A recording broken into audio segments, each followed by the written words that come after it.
ते बाहेर पडल्यानंतर प्रशिक्षित होऊन त्यांना उद्योगामध्ये कुठं ना कुठं रोजगार मिळाला पाहिजे।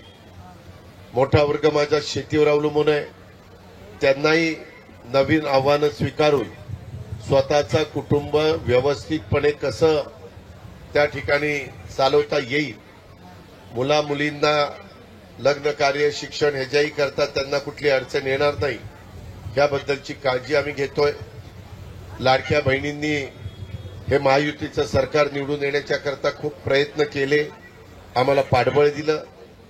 यावेळेस अर्थसंकल्प सादर करत असताना काही जण म्हणाले की आता ही योजना हे बंद करतील, परंतु लाडक्या बहिणीची योजना आणि वीज माफीची योजना आम्ही बंद केली नाही। ती खऱ्या अर्थाने माझ्या महिला वर्गाला मदत करणारी आहे। उलट मुश्रीफ साहेबांना पण मी सांगेन की काही बँकांनी काही जर महिला एकत्र आल्या आणि काही त्यांनी उद्योग करायचं ठरवलं तर त्याच्यातनं त्यांना दर महिन्याला 1,500 रुपये मिळतात। समजा 50 महिला एकत्र आल्या किंवा 40 महिला एकत्र आल्या तर 15 चोक 60,000 रुपये त्यांना महिन्याला मिळणार आहेत, म्हणजे वर्षाला 7,20,000 बारसक 72। आणि मग त्याच्यात तेवढी परतफेड मुश्रीफ साहेब ते करू शकतात। त्यांचा जर ग्रुप करून, ज्याला क्लस्टर आपण म्हणतो, तसं करून त्या महिलांनी काही चांगला उद्योग उभा करायचं ठरवलं तर कोल्हापूर जिल्हा मध्यवर्ती सहकारी बँकेने पण त्याच्यामध्ये त्यांना मदत करावी। कारण मी तुम्हाला छातीटोकपणे सांगतो, उद्याची 5 वर्ष आपल्या हातामध्ये, आपण कुठल्याही परिस्थितीत लाडकी बहीण योजना बंद करणार नाही। मला थोडंसं ओढाताण होतीये, परंतु मी त्याच्यातनं मार्ग काढलेला आहे।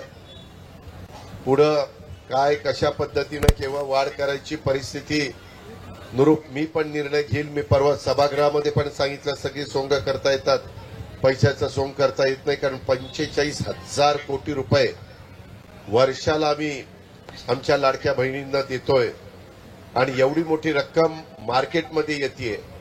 त्याच्यातून असं काही चांगले उद्योग बँकांची मदत घेऊन रिझनेबल त्याला व्याज लावून करता आलं तर ते एक चांगलं काम महाराष्ट्रामध्ये उभं राहू शकतं। काही भागामध्ये ते सुरू करण्यात आलेलं आहे, याही गोष्टीची नोंद कृपा करून आपण सगळ्यांनी घ्यावी।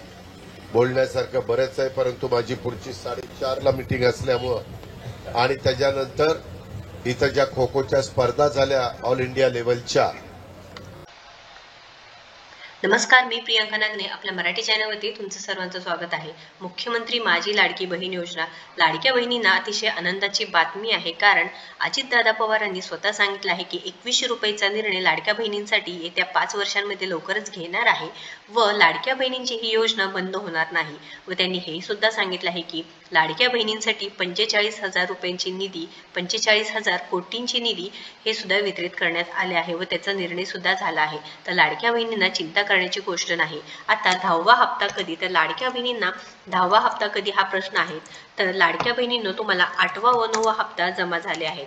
तर 8वा 9वा हप्ता कधी जमा झाला आहे, तर जमा झालं होतं ते म्हणजे 8 मार्च पर्यंत जमा होणार हे सांगितलं होतं व लाडक्या बहिणींच्या खात्यामध्ये हे पैसे सुद्धा आले होते किंवा अजून सुद्धा 9वा हप्त्याचे पैसे लाडक्या बहिणींच्या खात्यामध्ये येत आहेत।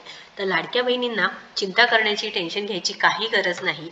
जसे पहिला, दुसरा, तिसरा असे एकत्रितपणे जे हप्ते आले आहेत किंवा 8वा 9वा हप्ता तुमच्या खात्यामध्ये मार्चमध्ये आले आहेत, तसेच एप्रिल महिन्याचा सुद्धा हप्ता तुमच्या खात्यामध्ये लवकरच वितरित करण्यात येणार आहे। हा हप्ता एप्रिल महिन्याच्या अखेरीस येऊ शकते अशी सुद्धा शक्यता आहे, कारण या महिन्यामध्ये म्हणजे मार्च महिन्यामध्ये 2 हप्ते एकत्रितपणे आले होते। म्हणजे 2 हप्ते एकत्रितपणे आल्यामुळे आता थोडंसं सरकारच्या बजेटवरती ताण असेल, त्याच्यामुळे 10वा हप्ता मे बी किंवा असं सुद्धा म्हणता येईल की ईद किंवा त्याच्यानंतर किंवा गुढीपाडव्यापर्यंत तर येणार नाही, कारण मार्चमध्येच गुढीपाडवाला आहे। त्याच्यामुळे तर गुढीपाडव्यानिमित्त तर लाडक्या बहिणींना 10वा हप्ता येणार नाही, पण शक्यता अशी वर्तवली आहे की लाडक्या बहिणींना ईद किंवा त्याच्यानंतर सुद्धा म्हणजे एप्रिल महिन्यामध्ये हा हप्ता येऊ शकतो, कारण ईद सुद्धा 31 मार्चला आहे, म्हणजे ह्या महिन्यातच आहे, तर ईदला सुद्धा शक्यता खूप कमी आहे।